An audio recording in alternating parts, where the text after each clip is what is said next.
Mesdames et mesdemoiselles, messieurs, bonjour. Soyez les bienvenus en cette nouvelle séance en matière de droit des assurances. Mais avant de commencer, parce que la dernière fois, je vous ai annoncé à la fin qu'on va aborder l'évolution historique de l'assurance et de la matière et du droit des assurances. Mais avant de commencer nos explications, j'aimerais bien m'arrêter un petit peu pour répondre aux questions de vos camarades qui m'ont envoyé sur mon email. J'en ai pris les principaux et les plus importants. La première question, ça concerne le polycope. Une de vos camarades m'a demandé une question au sujet du polycope. Le polycope, je vous ai dit que vous pouvez le trouver dans le service photocopie auprès des services photocopie qui se trouve à côté de la fac. Ce n'est pas le kiosque, je pense, le service photocopie qui se trouve de l'autre côté. De toute façon, si vous n'arrivez pas à vous en procurer, alors je peux vous l'envoyer, mais ça ne sera qu'à la fin de nos séances, c'est-à-dire à la fin de nos explications. Actuellement, je ne pourrai pas l'envoyer parce que j'ai pas encore terminé la mise à jour. De toute façon, si vous voulez suivre avec moi, alors vous pouvez le trouver auprès des services photocopie. S'agissant d'une autre question, c'est de l'examen. L'examen, bon, non plus, je n'ai aucune idée parce que je connais pas comment ça va se passer dans ce semestre, mais de toute façon, une fois on aura une vision claire du déroulement de l'examen, alors je pourrai vous répondre à cette question et vous dire comment ça va se passer, si c'est une méthodologie, si c'est des questions du QCM, si c'est des questions directes, alors je pourrai moi aussi vous clarifier la tâche. Un de vos camarades m'a dit: Madame, j'ai pas compris. Alors, je sais pas qu'est-ce que vous n'avez pas compris, parce que notre première séance, c'était juste consacré pour vous faire un rappel.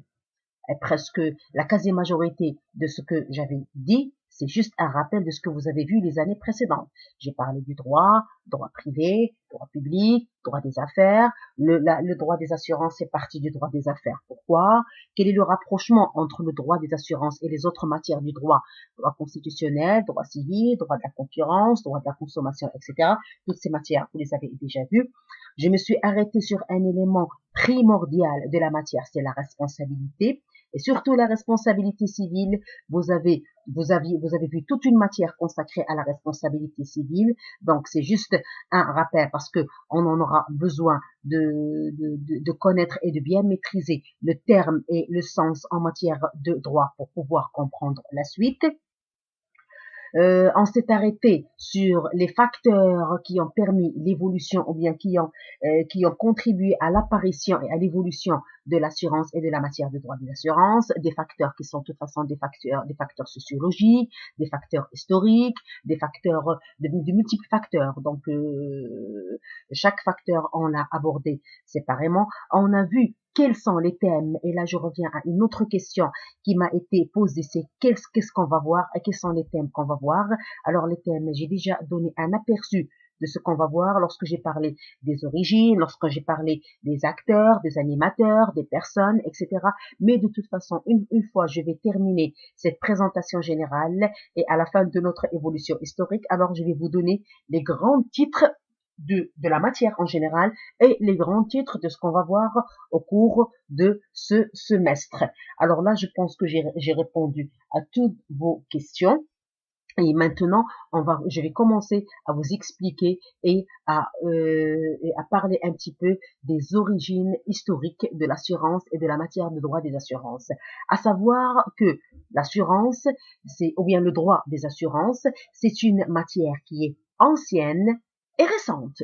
Elle est ancienne, elle est très ancienne, parce que depuis le début de l'existence de l'homme, depuis que l'homme a existé, il avait un grand besoin de se sentir en sécurité, de sentir un besoin de sérénité, il avait un besoin de confiance en l'avenir, il avait besoin d'un secours mutuel entre la collectivité, c'est-à-dire la collectivité où il travaille, ou bien la collectivité où il habite, ou bien la collectivité qu'il fréquente. Donc il avait besoin que l'autre personne que autrui se porte secouriste en cas d'un malheur, en cas d'un dommage, en cas d'un accident ou bien d'un accident survenu dans le futur. Alors, il avait un grand besoin de ce qu'on appelle un secours mutuel. On a vu, et je me suis arrêtée sur la mutualisation et la mutualité, c'est la réciprocité, c'est-à-dire aujourd'hui, le malheur est arrivé à une personne et les autres vont répondre parallèlement et solidairement avec lui. Le lendemain, une autre personne de cette collectivité aura le même malheur ou bien aura le même préjudice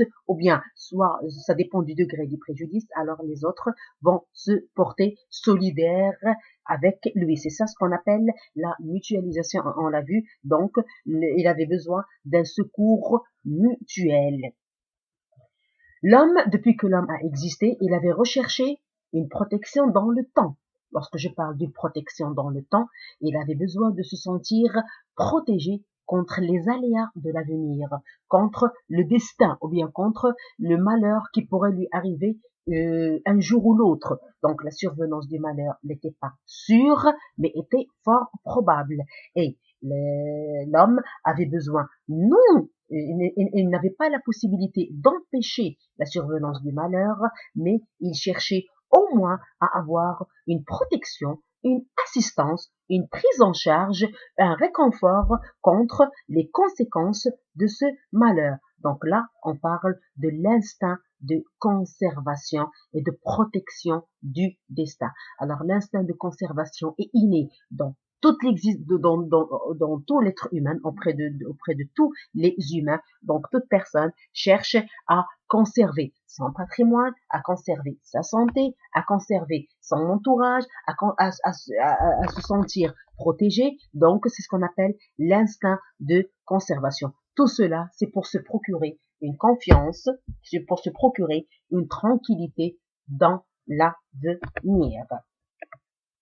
Alors, le droit des assurances, c'est une branche existante et omniprésente dans la vie de tous les sujets de droit. C'est une branche existante, ça c'est sûr. Omniprésente, on la trouve partout.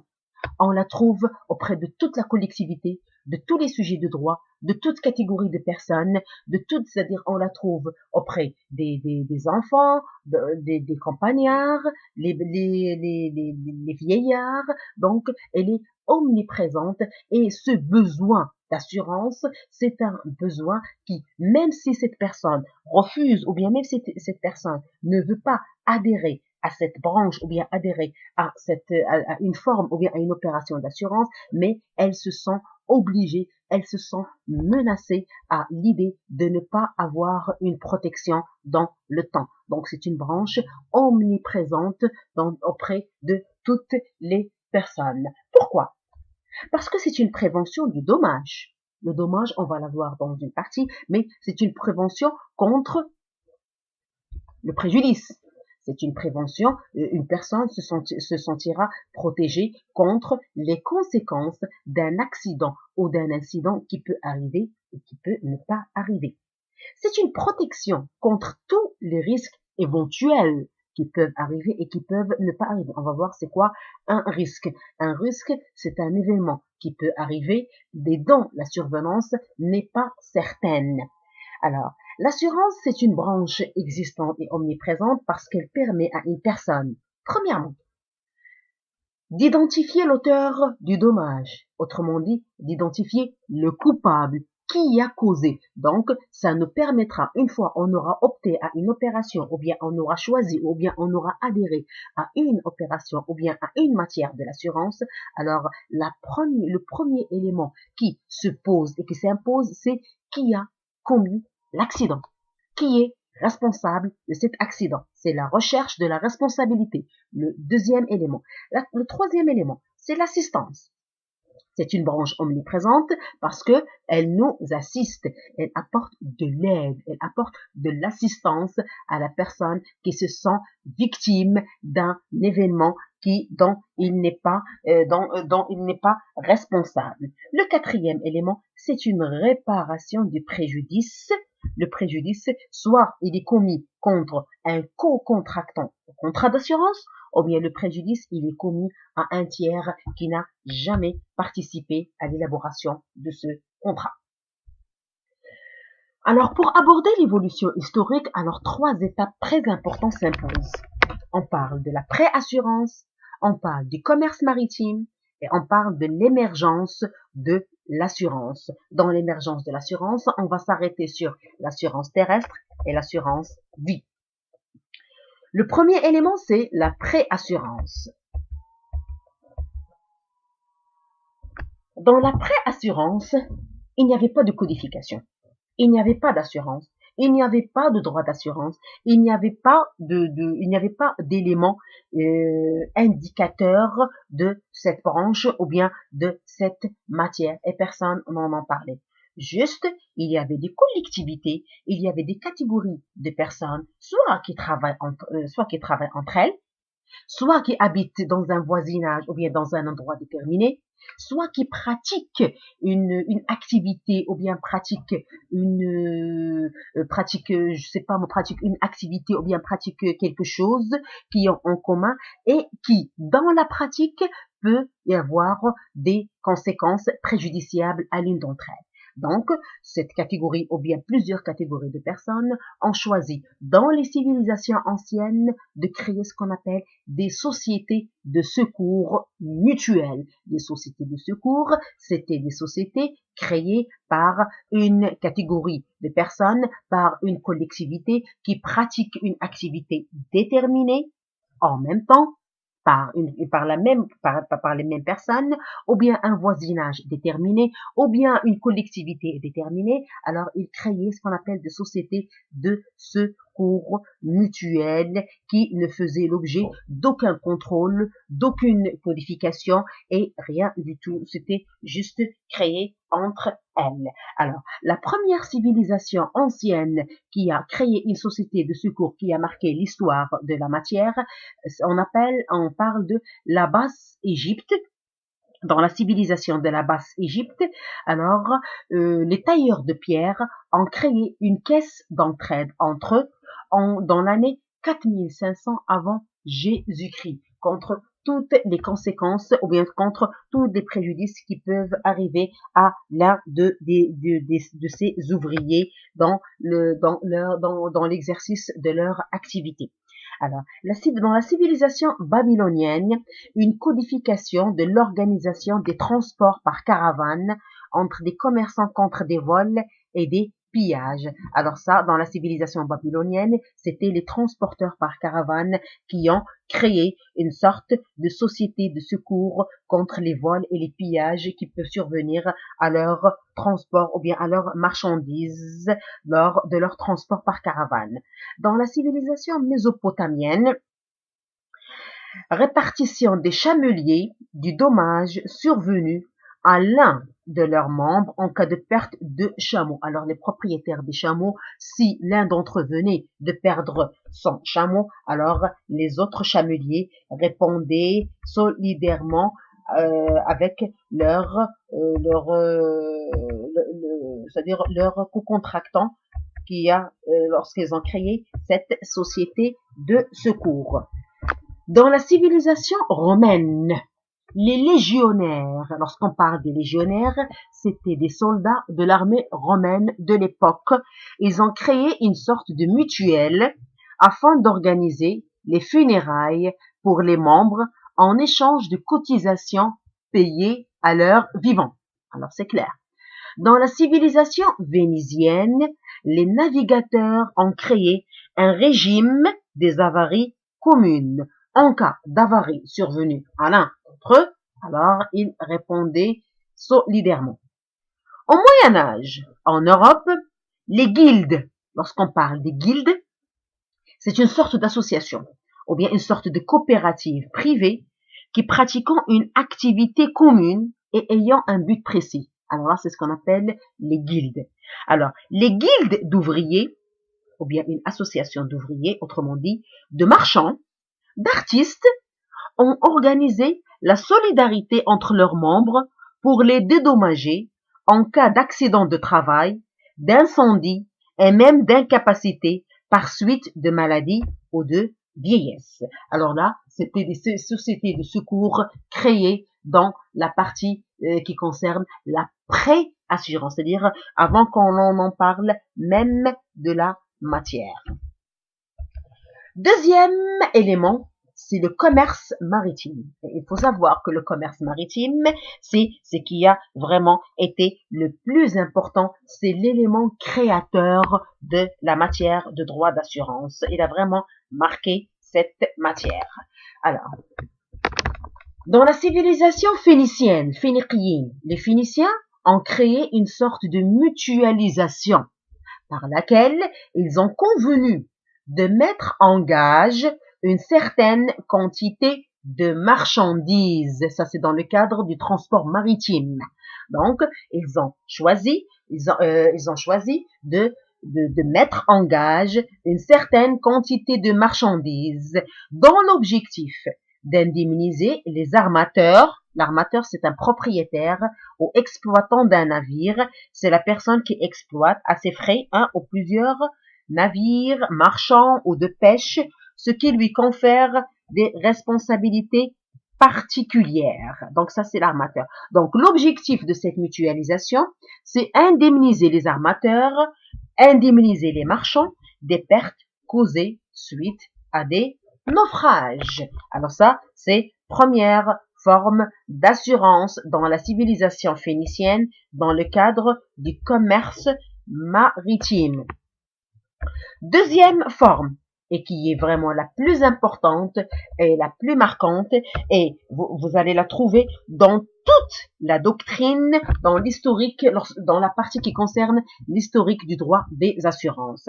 Dans la civilisation romaine et la civilisation athénienne, ils ont créé une forme de préassurance qui a permis la naissance de l'assurance. Alors cette forme, elle s'appelle le prêt à la grosse aventure nautica. Autrement dit, c'est nautica. Donc, c'est le synonyme. Le prêt à la grosse aventure, c'est nautica. Alors, c'est quoi cette forme? C'est prêter à la grosse aventure. La grosse aventure, c'est le naufrage qui pourrait, naufrage, accident, incident, incendie, vol, pillage d'une marchandise transportée par voie maritime. Alors ça, c'est la grosse aventure. Et c'était vraiment une grosse aventure parce que à l'époque, les marchands souffraient de la perte de leurs marchandises transportées par voie maritime parce que c'était vraiment le seul moyen de transporter leurs marchandises. Alors, le prêt à la grosse aventure, c'est prêter de telle sorte que le paiement soit subordonné à la condition de l'arrivée d'un navire à bon port. L'emprunteur doit payer si le navire arrive. Il est libéré si le navire périt comme prix du risque. Les marchands faisaient appel à des prêteurs pour financer leur équipage.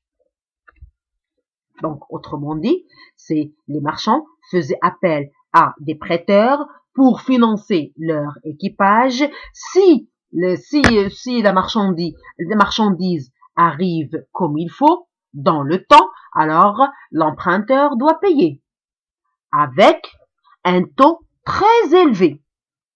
Si la marchandise périt, il est libéré du paiement.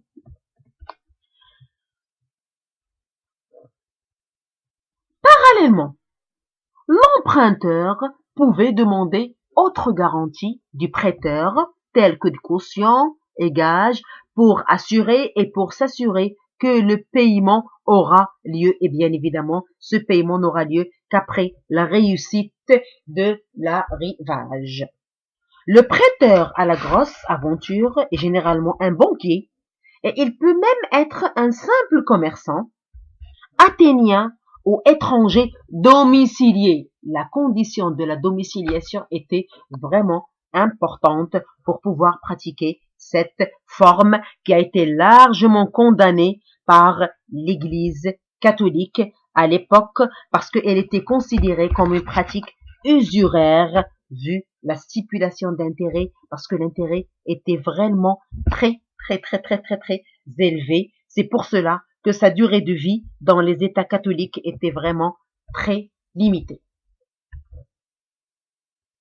D'autre part, L'évolution du commerce et échanges maritimes au XIVe siècle dans les grands ports de la Méditerranée a eu vraiment des conséquences pour la création et a vraiment entraîné la création de plusieurs conventions d'assurance, de plusieurs contrats d'assurance et de plusieurs engagements en la matière. Là, on parle des principaux, des conventions d'assurance maritime destinées à garantir la cargaison et le navire. Alors le premier, l'Hérold d'Oléron de 1266, ça constitue la première trace d'une protection sociale ainsi que l'ébauche des règles de sécurité maritime.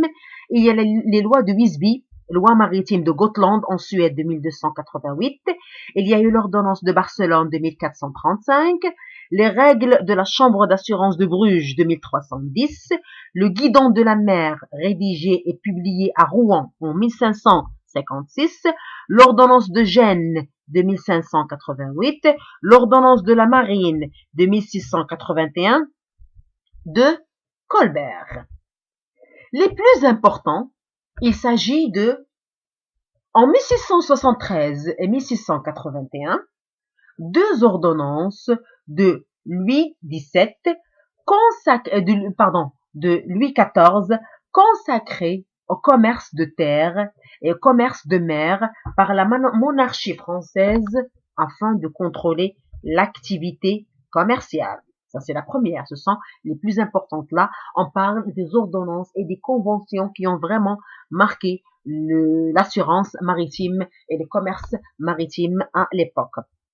Deuxièmement, en 1807, le Code de commerce Napoléon, qui constitue vraiment le texte de base de la réglementation commerciale en France, livre 2, des articles 332 à 396 au premier principe du droit des assurances. Le Code de commerce Napoléon avait consacré un livre 2 et plus spécialement les articles 332 à 396 au premier principe du droit des assurances. Et c'est à partir de cette date qu'on a vraiment commencé à parler et à donner et à légiférer et à parler de la matière de droit des assurances et qui vraiment constitue, et le Maroc s'est largement inspiré de cette ordonnance dans sa pratique, dans la pratique de droit des assurances et dans toutes les opérations d'assurance qui ont surgi avant la codification nationale de 2002. Au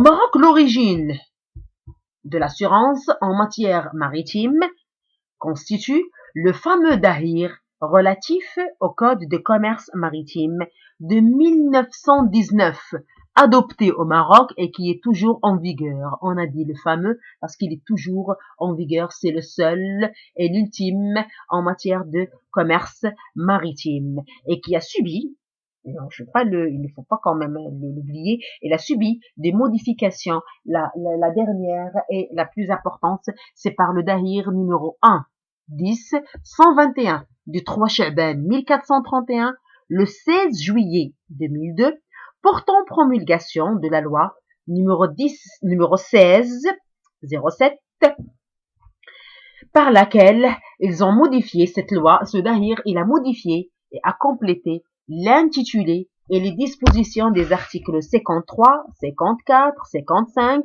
du chapitre 2 relatif. Alors, ce chapitre, il est relatif et qui parle de l'exercice des fonctions de commandement et des fonctions d'officier à bord des navires et du titre 3e du livre 1er de l'annexe 1 du Dahir du 28 Jumada 2337, 31 mars 1919, formant Code de commerce maritime. Autrement dit, les modifs qui ont eu lieu en 2010 ne concernent nullement l'assurance maritime, mais parlent seulement et concernent seulement l'exercice des fonctions de commandement et des fonctions d'officier à bord des navires. Alors, dans la loi du 31 mars 1919, un titre 4 est réservé à l'assurance maritime des articles 345 à 391.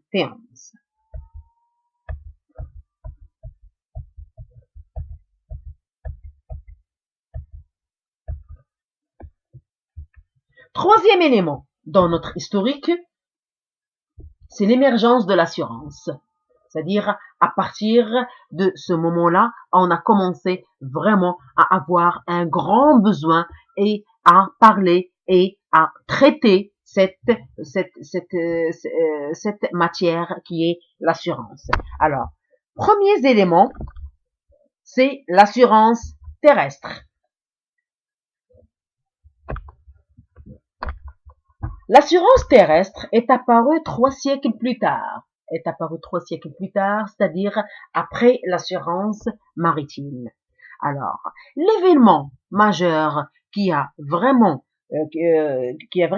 permis l'apparition de cette assurance terrestre, c'est le célèbre incendie de Londres, qui a vraiment été un événement très important. Là, on parle d'une forte conflagration qui a frappé le centre de Londres, alors c'est-à-dire l'Angleterre, du dimanche de septembre au mercredi 5 septembre 1666. Alors là, dimanche 3 jours ou bien 4 jours d'incendie. Alors vraiment, les conséquences ne pouvaient qu'être catastrophiques. Le feu ravagea la cité de Londres à l'intérieur du vieux mur romain et a menacé et a atteint le quartier aristocratique de Westminster, le palais du roi Charles II et la plupart des quartiers pauvres de la banlieue de Londres. Il a consumé 13 200 maisons, 87 églises paroissiales, la cathédrale Saint-Paul et la majorité des bâtiments des autorités de la cité. On a estimé vraiment la destruction des maisons d'environ 70 000 à 90 000 habitants de la cité. Et le feu a débuté dans la boulangerie Fariner et il s'est propagé vraiment rapidement. Alors 4 jours, c'est vraiment très long. Alors l'incendie a entraîné des conséquences économiques et sociales désastreuses. C'était vraiment un désastre. Alors ces préjudices ou bien ces conséquences ne pouvaient qu'entraîner la création et l'apparition des premières compagnies d'assurance contre l'incendie. Parce que lorsqu'on parle de le quartier aristocratique a été touché et a été menacé. Le palais du roi Charles II a été touché et a été menacé. Alors, ça ne pouvait qu'entraîner la création des premières compagnies qui ne pouvaient être créées que par cette catégorie de personnes qui étaient en même temps des victimes. La première compagnie d'assurance a été créée un an plus tard. Elle s'appelle le Fire Office en 1667, c'est-à-dire le bureau d'incendie. Deuxième compagnie, la Lloyd's de Londres, c'est-à-dire le marché de l'assurance, créé en 1688. Au début du XVIIIe siècle, des premières compagnies d'assurance contre l'incendie furent créées à Paris à partir de 1750. Ça, c'est sûr. La menace, ou bien c'est-à-dire dans les autres pays, on a commencé à sentir le besoin d'adopter et le besoin de créer des compagnies d'assurance pour se protéger contre d'éventuels incendies qui peuvent arriver d'un jour ou l'autre. Alors, première compagnie à Paris, la Chambre générale des assurances en 1754. La Compagnie royale d'assurance en 1787. Alors, la Compagnie royale d'assurance de 1787, on va l'aborder dans une autre opération d'assurance. On va la voir par la suite. La Compagnie des eaux de Paris des frères Peigné en 1786. La Compagnie d'assurance contre les incendies de Labarthe. Au XIXe siècle, les compagnies d'assurance ont vraiment pris leur essor. Et au XXe siècle, et compte tenu des technologies nouvelles, des types de contrats d'assurance s'étoffent et s'étendent. On parle, c'est-à-dire à partir du XXe siècle, on a commencé à parler de l'automobile, de l'avion, de la protection sociale, des accidents de travail, des maladies professionnelles. Alors, on a vraiment commencé à en parler vu une nouvelle technologie, vu la création de nouvelles sociétés, vu le machinisme qui s'est vraiment élargi. Alors, là, on parle de la loi du 13 juillet 1930 qui réglemente le contrat d'assurance et qui a vraiment constitué l'élément charnière du code des assurances. L'objectif de cette loi, c'était compenser l'inégalité créée entre les parties et protéger les assureurs et les assurés contre leur manquement réciproque à leur engagement. Alors, cette loi est venue pour mettre un terme à tout abus qui pourrait survenir par l'une des parties à travers le non-respect de leur engagement, soit non remboursement, soit non garantie, non versement, le refus de prendre en charge, le refus de l'assistance. Donc c'est pour cela que cette loi a été créée pour pouvoir organiser toutes les relations contractuelles en matière d'assurance. Une autre loi, il s'agit de la loi du 14 décembre 1984 par laquelle le grand vizir avait pris délégation de réglementer toutes les assurances et édicter les pénalités nécessaires de non-respect. Parce que à partir de l'ordonnance de 1807, de nouvelles opérations ou bien de nouvelles pratiques et des opérations, des opérations d'assurance venaient d'être contractées, alors le non-respect des engagements de l'une de ces parties devrait vraiment être contrôlé et pris en charge. Et c'était là le rôle du grand vizir pour faire réglementer et imposer le respect de leur engagement et édicter des pénalités en cas de non-respect de ces engagements.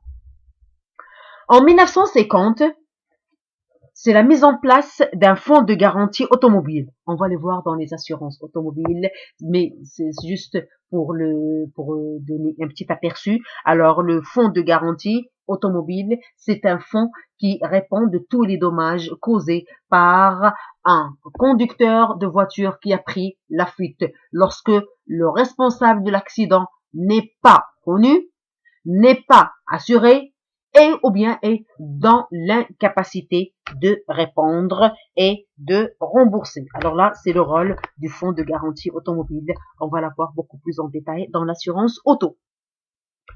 En 13 juillet 1982, alors on a commencé de parler des garanties des catastrophes naturelles. En janvier 1982, on a commencé à traiter et à avoir besoin d'une garantie contre les attentats, les actes de terrorisme, les émeutes, les mouvements populaires, etc. Et finalement, l'assurance automobile a été bouleversée par la loi Badinter du 5 juillet 1985, c'est-à-dire la responsabilité civile concernant les accidents de circulation par laquelle elle est devenue obligatoire. Dans l'assurance terrestre, une opération primordiale est apparue ou bien était apparue à l'époque. On parle de l'assurance vie. Mais lorsque je parle de l'assurance vie, je parle de l'histoire. Je ne parle pas actuellement parce que l'assurance vie d'autrefois n'a pas la même contenance, n'a pas la même interprétation que celle d'aujourd'hui. Donc, l'assurance vie, alors là, l'assurance maritime a facilité l'apparition de l'assurance vie. C'est sûr, parce que l'objectif dans l'assurance maritime, non seulement d'assurer la marchandise, non seulement de sécuriser la marchandise, mais également assurer la cargaison des esclaves transportés, les armateurs, les marines et les passagers. Autrement dit, contre tous les accidents qui peuvent arriver aux personnes qui se trouvent à bord de ce navire. Alors, La première forme d'assurance vie et qui est apparue et qui a vraiment été marquante dans le cadre de l'assurance vie, c'est la tontine. La tontine, c'est une forme d'assurance vie créée par un financier italien qui s'appelle Lorenzo de Tonti. C'est le précurseur de la tontine et qui constitue la première forme d'assurance vie en 1653.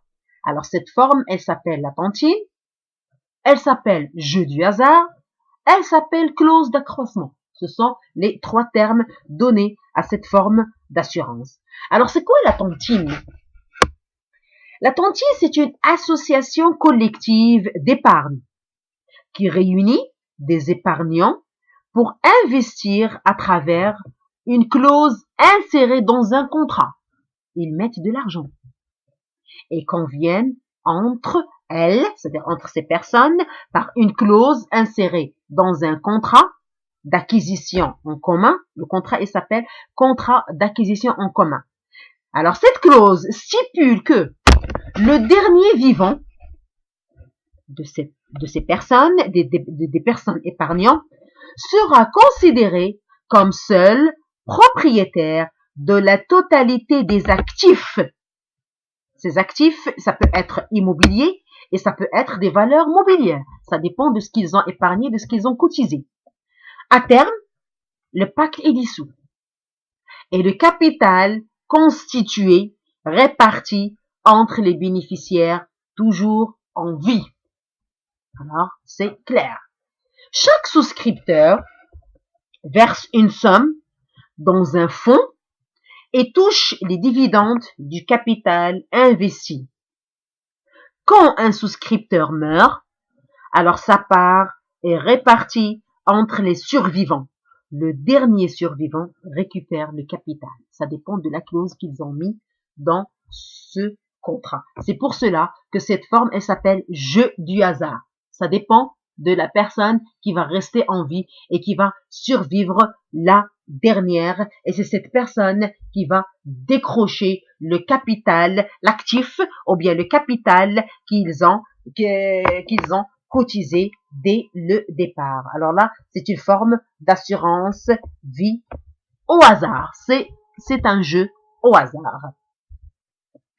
Balthazar, Marie et Mérigon a affirmé que la vie de l'homme n'est pas objet de commerce et il est odieux que sa mort devienne la matière d'une spéculation mercantile. C'est pour cela que l'assurance vie a été largement attaquée par l'Église catholique à l'époque, parce que de toute façon, Lorenzo de Tonti, c'était un précurseur italien, donc l'Église catholique avait vraiment refusé cette forme d'assurance qui est la Tonti et a refusé l'opération en totalité, c'est-à-dire l'assurance vie, parce qu'ils ont considéré que l'assurance vie est immorale, vu que la vie de l'homme n'a pas de prix. La vie de l'homme ne doit jamais être objet de commerce et ne doit pas être traité de façon matérielle et être équivalent de quelconque spéculation.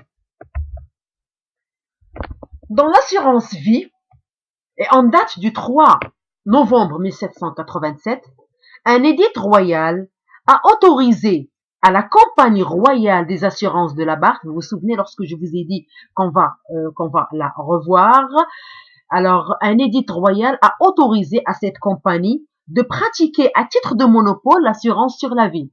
Donc, à l'époque, lors de sa création, alors cette compagnie avait commencé par pratiquer l'assurance terrestre, c'est-à-dire l'assurance incendie, etc., etc. Mais un édit royal a autorisé à cette compagnie de pratiquer à titre de monopole, c'est-à-dire c'est la seule qui pouvait pratiquer cette forme d'assurance sur la vie. En Grande-Bretagne, la première police d'assurance sur la vie, elle date du 18 juin 1783 et fut délivrée à la Bourse royale de Londres. Et les tables de mortalité, ou bien les tables de mortalité sont apparues en 1760, par laquelle on a commencé à parler de la mortalité et de l'âge et de probabilité d'âge, de mortalité et de décès des personnes.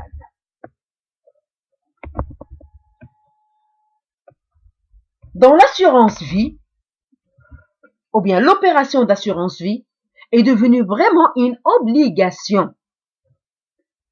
Alors, les personnes sont obligées, ou bien une catégorie de personnes est devenue obligée à souscrire une forme d'assurance vie, autrement dit, contre la maladie, l'invalidité, la vieillesse. Pourquoi? Parce que cette catégorie de personnes, c'était des salariés qui ont vraiment adhéré à une entreprise et qui devraient se protéger contre tout ce qui peut leur arriver au sein de cette entreprise au préalable et bien évidemment, bien sûr, à l'extérieur lorsqu'on parle de maladie, vieillesse, etc.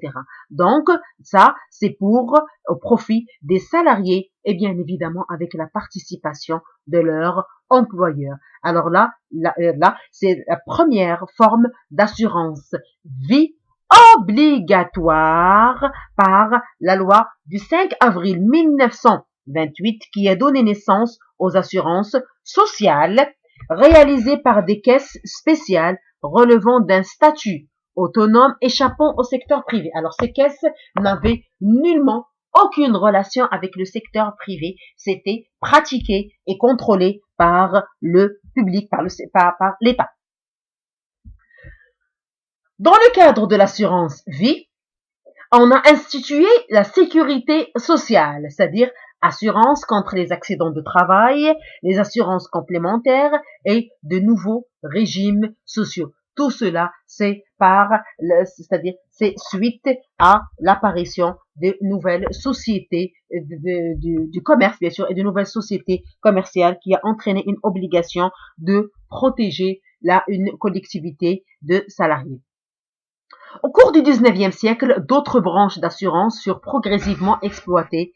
On parle des assurances contre les accidents, bris de glace, vol, responsabilité civile, etc.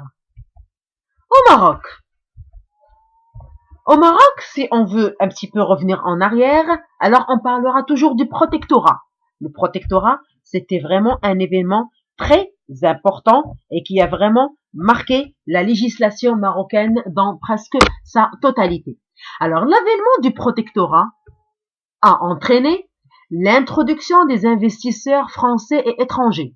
Et on avait dit qu'une fois il y a eu des investissements, alors automatiquement on a commencé à parler des assurances vie, assurance maladie, assurance vieillesse, assurance accident de travail, assurance maladie professionnelle. Les investissements ou bien les investisseurs étrangers sont venus au Maroc exploiter la richesse du pays qui était vraiment inconnue de la population marocaine.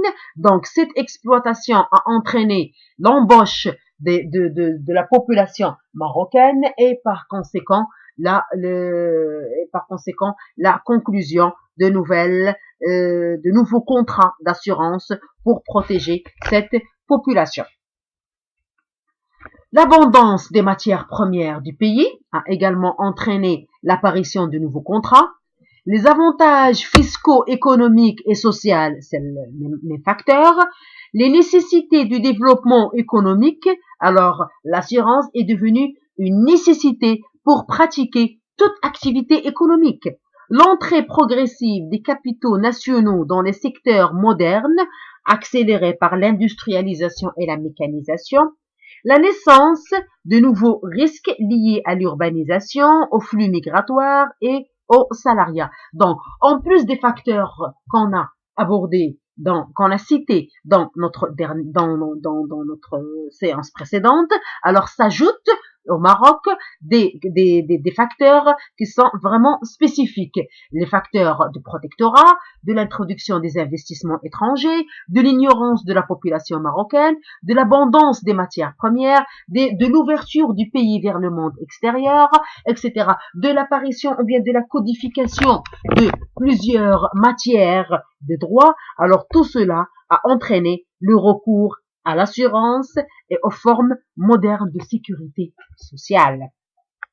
Alors, l'industrie de l'assurance s'est avérée nécessaire et s'est matérialisée par l'installation sur place des sociétés étrangères représentées par des agents généraux ou bien des succursales. Alors, ce qui a entraîné l'apparition l'apparition sur le territoire de nouvelles sociétés, on parlera pas de sociétés, mais des agences, des agents généraux. Vous connaissez c'est quoi le contrat d'agence, c'est-à-dire une représentation qui dépend de la société mère qui se trouve sur le territoire français ou bien sur le territoire c'est-à-dire la société mère sur le territoire du pays étranger qui a instauré cette agence ou bien cette succursale sur le territoire marocain.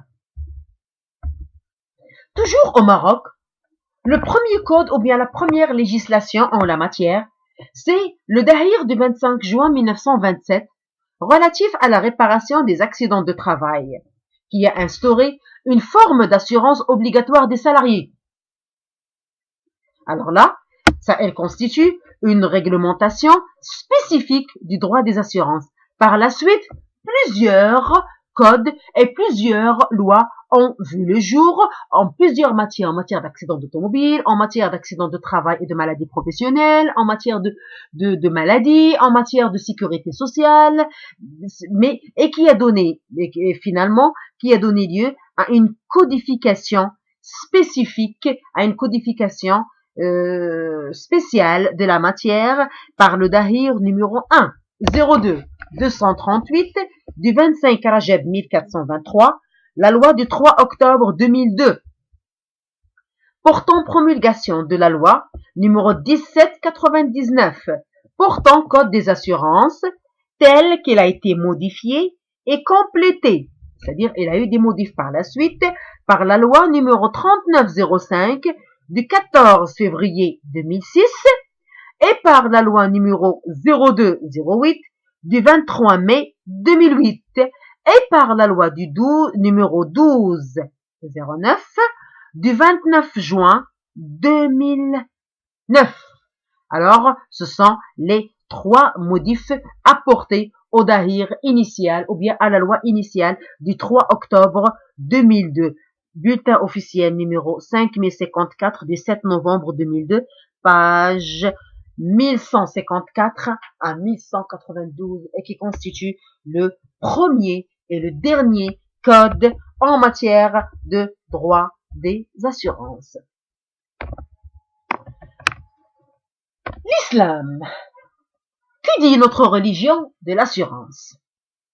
On parlera du Abu Moussa al-Ash'ari rapporte que le messager d'Allah a dit: quand les membres de la tribu Ash'ari sont à court de provisions au cours des batailles, ou que leur famille manque de nourriture, ils rassemblent ce qu'ils possèdent sur un seul drap, puis les distribuent entre eux équitablement à l'aide d'une mesure unique. Ces gens-là sont de mon clan et je suis des leurs.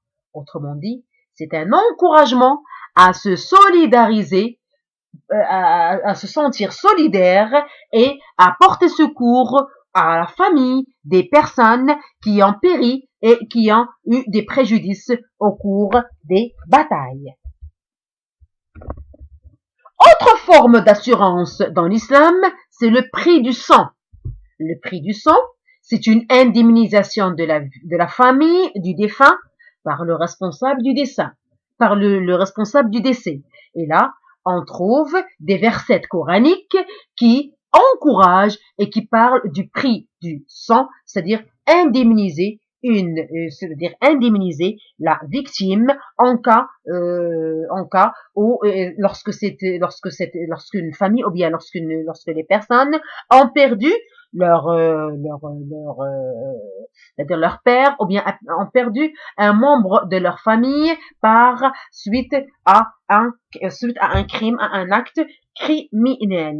Et de toute façon, dans notre religion, les principes fondamentaux de notre religion incitent à la bienfaisance, incite à la solidarité et incite à un soutien mutuel entre les gens. On n'en cesse de le demander, on n'en cesse d'en parler, de se solidariser et de se sentir solidaire et avec les victimes qui ont subi des dommages ou bien des préjudices suite à un accident ou à un événement préjudiciable. Là, on a terminé notre évolution historique et je vais passer aux sources. Alors, les sources du droit des assurances, je vais les traiter brièvement. Premièrement, la loi. Le Dahir du 2 octobre 2002 ne constitue pas un texte générique qui englobe toutes les branches du droit des assurances. Autrement dit, le Dahir du 2 octobre stipule que cette loi, la présente loi, ne s'applique qu'aux assurances terrestres. Il ne s'applique pas aux assurances maritimes, ni aux assurances fluviales, ni aux assurances de crédit, ni aux conventions de réassurance. Autrement dit, le présent Dahir qui est toujours en vigueur et qui réglemente la matière n'est pas un texte générique, mais de toute façon, la loi constitue une base fondamentale de la matière parce qu'il faut toujours s'y référer dans toutes les opérations. Autrement dit, on ne parle pas uniquement de ce Dahir, mais on parle des textes circulaires, on parle des décrets, on parle des arrêtés ministériels ou bien des arrêtés vizériels, c'est la même chose.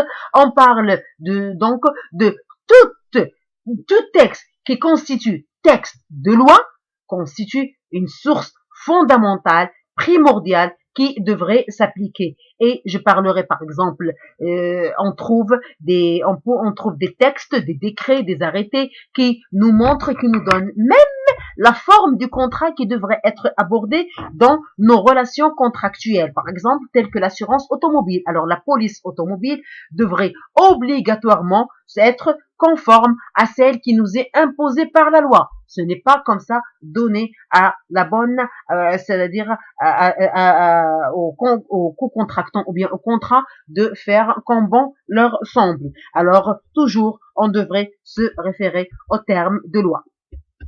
Deuxième source, ce sont les conventions internationales. La place importante du commerce international dans l'économie de chaque pays.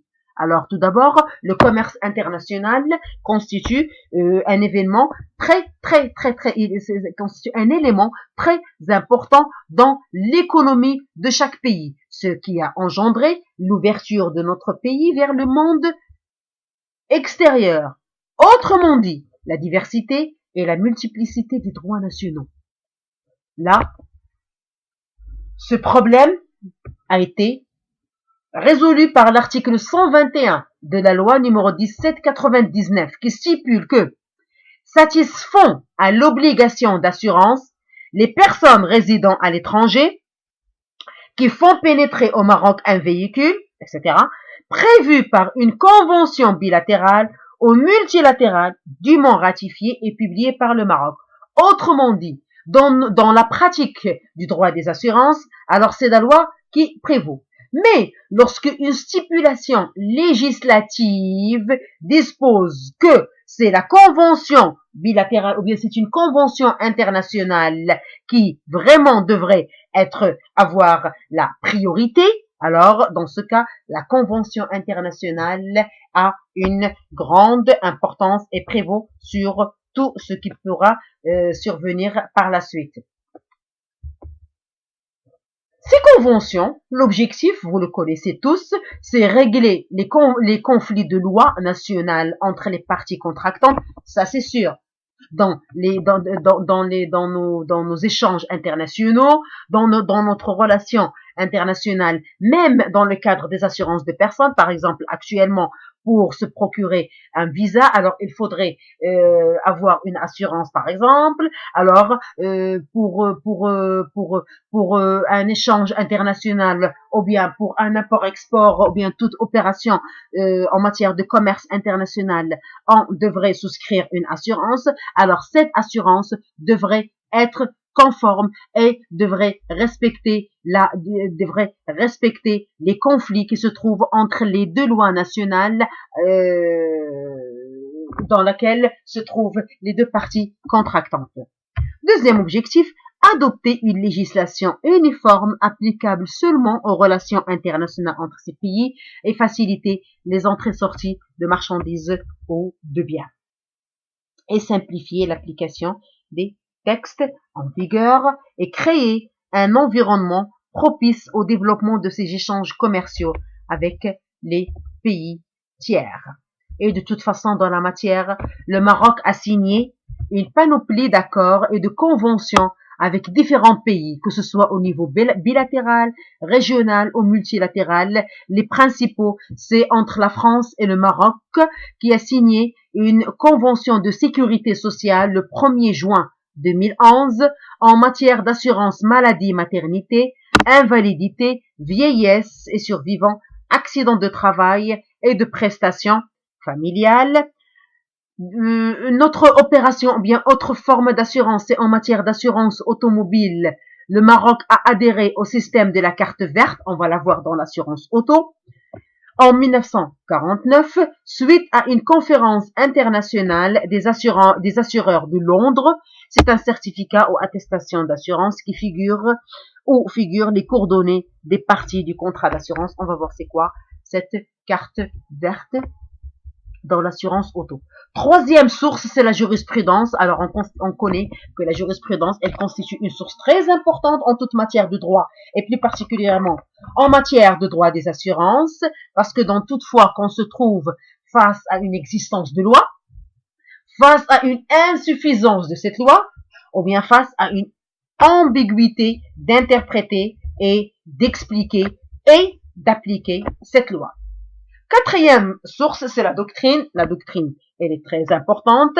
Tous les écrits qui proviennent des professionnels de la matière, des praticiens, des techniciens, constituent vraiment une source primordiale pour modifier des lois qui n'ont aucune importance, pour créer des lois nécessaires dans l'avenir. Alors, la doctrine est fondamentale. Là, on arrive à l'arsenal juridique marocain. Je ne vais pas m'arrêter sur cet arsenal, mais de toute façon, vous allez le trouver dans le Polycop. Mais juste pour vous dire que vous allez trouver dans cet arsenal toute la législation, bon, pas toute, mais les législations, les principaux lois qui concernent la matière. On parle du code des assurances, on parle de la loi relative aux obligations comptables des obligations d'assurance, des entreprises d'assurance, on parle du Dahir relatif à la réparation des accidents de travail, on parle de la loi qui concerne la couverture médicale, on parle de la loi qui concerne le contrôle des assurances et des assureurs et de la prévoyance sociale, la loi relative à l'indemnisation contre les accidents de circulation, le code du commerce maritime, etc., etc., etc. Dans notre comparaison, et là, ça nous fera un petit peu rappeler lorsqu'on a parlé du rapprochement entre le code des assurances et les autres lois. Alors, il faudrait dire que l'assurance, elle se trouve dans tous les domaines de notre vie commune et de notre vie économique et sociale, maritime, automobile, aérien, médical, responsabilité civile, etc. Donc l'assurance, on la trouve dans tous les secteurs et dans toutes les étapes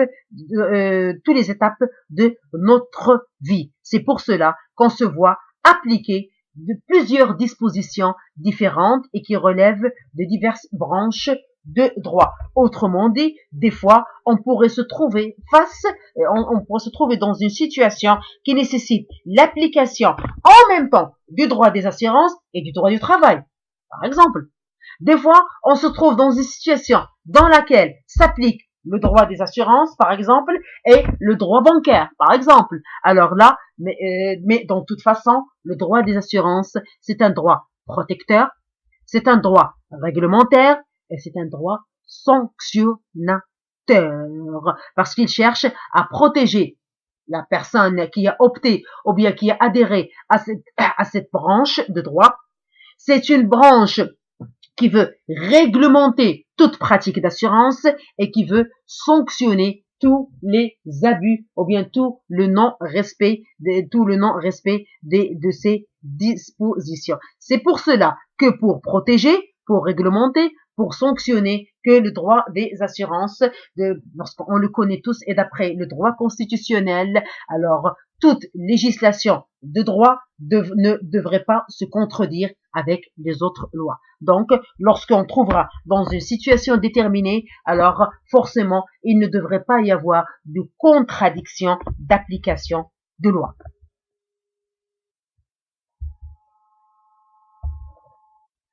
Alors, la composition, on l'a déjà vu. Alors, c'est pas la peine de s'arrêter sur ça. Alors, je m'arrête là et à la prochaine, Inch'Allah. Merci beaucoup.